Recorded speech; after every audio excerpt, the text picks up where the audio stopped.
Did you know your iPhone 15 Pro can shoot professional-grade ProRes video directly to an SSD?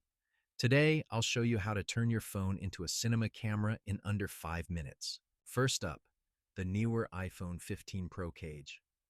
This gives you tripod mounting, cold shoe mounts for lights or mics, and even a 67mm filter adapter, so you can run ND filters just like on a mirrorless camera. Next, storage. ProRes video eats up space fast. That's why I use this SmallRig SSD holder. It attaches to the cage, locks the SSD in place, and keeps everything balanced.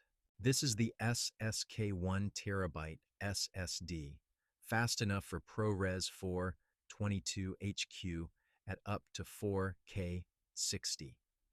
You'll want at least 500 megabytes per second write speed. Slower drives will drop frames or fail mid-recording. With this setup, your iPhone is no longer just a phone. You get pro-level flexibility, attach lights, mics, filters, and record direct to SSD. That means longer record times, faster offloads, and zero storage panic. If you found this helpful, drop a like and subscribe, because in the next video, I'll show you the exact Blackmagic cam settings to unlock Apple Log HDR and ProRes 422. Trust me, you don't want to miss it.